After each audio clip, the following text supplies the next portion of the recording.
અમરેલીમાં જે પાટીદાર દીકરી સાથે થયું, દીકરીનું જે સરઘસ કાઢી અને જેલમાં મોકલવામાં આવી, એ પછી સૌથી પહેલા બધા જ જે મીડિયા છે, જે પત્રકારો છે, એમાંથી સૌથી પહેલા બધા જ લોકોને એવું લાગ્યું હશે કે જે પાટીદાર વખતે આંદોલન કરનાર હાર્દિક પટેલનું સૌથી પહેલા ખૂન ઉકળશે, પણ ક્યાંય જેવું ન થયું. અને પછી યાદ આવ્યું કે હવે જે હાર્દિક પટેલ છે હવે તો એ ભાજપમાં જતા રહ્યા છે, એટલે ચૂપ થઈને બેસી ગયા હોય.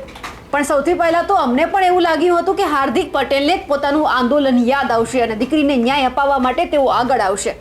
તે તો આવ્યા નહીં અને એકદમ મૌન ધારણ કરીને બેસી ગયા. આજે ફરી એક વખત ચર્ચામાં આવ્યા છે અને બોલ્યા છે કે છાતી ઠોકીને કહું છું કે વિરમ ગામને તો હું જિલ્લો બનાવીને રહીશ. સવાલ અહીંયાથી એ જ થાય છે. નમસ્કાર, નિર્ભય ન્યૂઝ સાથે હું છું રિદ્ધિ. હવે હાર્દિક પટેલે જાહેરાત કરી દીધી છે કે છાતી ઠોકીને કહી દઉં છું કે વિરમ ગામને તો હું જિલ્લો બનાવીને રહીશ. અનેક વિકાસના કામો આવશે, પણ સાહેબ જે તમે સૌથી પહેલા કામગીરી હાથમાં લીધી હતી એમનું શું? તમે વિરમ ગામને જિલ્લો બનાવતા પછી બનાવજો, પરંતુ સૌથી પહેલા જે અમરેલીની દીકરી તમારી પાસે એક નાની એવી આશા સાથે ક્યાંક રાહ જોઈને બેઠી હતી કે જે પાટીદાર આંદોલન વખતે જે મુખ્ય ચહેરો હતો, પાટીદારોને એક કર્યા હતા, એ ક્યાંક પાટીદાર દીકરીની વહારે આવશે, પણ તમે તો ગયા નહીં, એક નિવેદન પણ ના આપ્યું અને હાર્દિકભાઈ છે તે ઘરે જઈને બેસી ગયા. અને આજે તેઓ આવ્યા છે અને બોલ્યા છે કે વિરમ ગામને જિલ્લો બનાવીને રહીશ. જિલ્લો તો બનશે જ. બનાસકાંઠાના કેમ ભાગલા પડ્યા? તો કે વાવથરા જે જિલ્લો બહાર પડ્યો, બનાસકાંઠા જિલ્લો છે એકદમ મોટો હતો એટલે તેમના ભાગલા પડવા આવશ્યક હતા.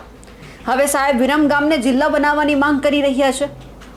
ક્યાંક ચૂંટણી સમયે લોકોને પણ આશ્વાસન આપ્યું હશે કે ના, આપણે વિરમ ગામ અલગ જિલ્લો હશે, આપણે અમદાવાદ જિલ્લામાં નહીં આવીએ. એટલે ક્યાંક હવે એ જે વચન આપ્યા તે પૂરા કરવા માટે પણ હાર્દિકભાઈ છે તે આગળ આવશે.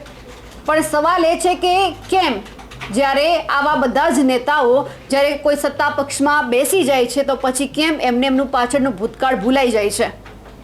જે વ્યક્તિ આંદોલનકારી હતા એ જ પછી ભાજપમાં આવીને ભાજપની વાહવાહી કરે છે. અહીંયા કોઈ કોંગ્રેસના નેતાએ આ દીકરી સાથે એવું નહોતું કર્યું. અહીંયા જે બધું કાંડ કરવાવાળા ભાજપના જ નેતા હતા, પણ એક શબ્દ હાર્દિક પટેલે નથી ઉચ્ચાર્યો. ભાજપમાં ગયા અને સીધા જ પાણીમાં બેસી ગયા. હવે હાર્દિક પટેલે પોતાનું જે વિરમ ગામ છે એમને જે જિલ્લો બનાવવાની માંગણી કરી છે તે સાંભળીએ. વસ્તી ગણતરીનો સમય જ્યાં દેશમાં વસ્તી ગણતરી થશે ને વસ્તી ગણતરી પૂર્ણ થશે પછી જિલ્લાઓ નવા બનાવવા માટેની પ્રક્રિયા બનશે. ઘણા બધાના મનમાં એવું હોય છે કે થરાદ કેમ બની ગયો હતો, તો તમારા બધાને ધ્યાને મૂકો કે બનાસકાંઠા 4 જિલ્લાઓ બની શકે એવડો મોટો જિલ્લો છે. એટલા માટે એને અત્યારે ના છૂટકે જિલ્લો બનાવવો બહુ જરૂરિયાત હતી. પણ આપણો વિરમગામ જિલ્લો બનશે અને વિરમગામ જિલ્લો બનશે તો આપણો નળકાંઠા તાલુકો બનશે. છાટી ઠોકીને આજ તમને કહીને જઉં છું. અને આપણે બધાએ જે કર્યું છે દમ મારીને જ કર્યું છે. આટલા વર્ષોથી અહીંયા ચૂંટણી થતી હતી, કોઈ 5000 જીતતું નહોતું. આ કાંઠાવાળાને બધા કામે લાગી જાય, 52000 જીતાડી દીધો. એટલા માટે આપણે જે પણ કંઈ કરીએ છીએ બધું સારું કરીએ છીએ. તો આપણે બધા જ સાથે મળીને નળકાંઠાના વિકાસમાં કામે લાગીએ. બધા જ સમાજ સાથે મળીને એકજૂટતા રહે, દરેક સમાજની સામાજિક એકતા રહે, કોઈને પણ નુકસાની ન કરી એવો ભાવ રહે. અને એવા ભાવ સાથે આપણે નળકાંઠાના બધા જ ગામોને સાથે મળીને વિકાસના કામમાં જોતરીએ એવી આપ સૌ પાસે અપેક્ષા રાખું છું. ખૂબ નવા વિકાસના કામો આવશે, ખૂબ સારા કામો કરીશું, સાથે મળીને કામો કરીશું.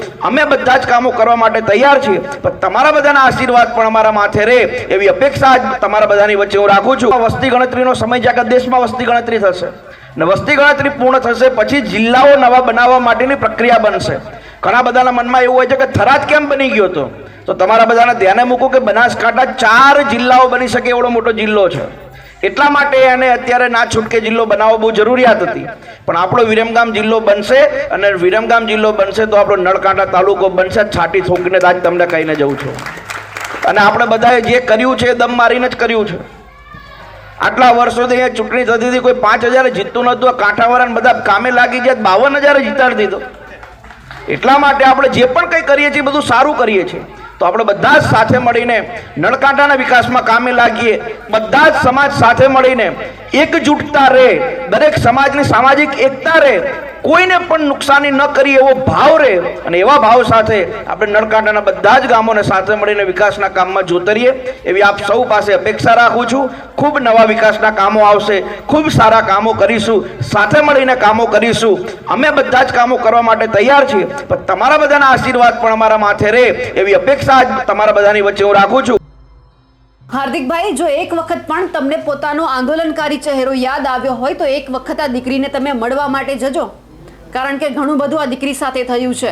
એ દીકરીના ભાઈ તરીકે ત્યાં તમે એકવાર મુલાકાત લેજો, એમની સાથે વાતચીત કરજો કે એમની સાથે શું થયું હતું. તમે એમને ન્યાય અપાવવા માટે તો આગળ નહોતા આવ્યા, પરંતુ એ દીકરીને એક વખત જઈને પૂછજો, રૂબરૂમાં મળજો કે બેન તને તારી સાથે શું બન્યું હતું. હું એ સમયે કંઈ કામમાં હોઈશ તો તારી પાસે નહીં આવી શક્યો હોય, પણ હવે મારી પાસે સમય મળ્યો છે તો હું આવીશ. વિરમગામને જિલ્લો બનાવવાની માંગમાંથી ક્યાંક તમને થોડો ઘણો પણ સમય મળે તો દીકરી પાસે તમે જરૂરથી જાજો. અમારા અહેવાલને લઈને આપનું શું કહેવું છે કમેન્ટ કરીને ચોક્કસથી જણાવજો. સાથે જ અમારી નિર્ભય ન્યૂઝ ચેનલને લાઇક, શેર અને સબસ્ક્રાઇબ કરવાનું ભૂલશો નહીં. નમસ્કાર.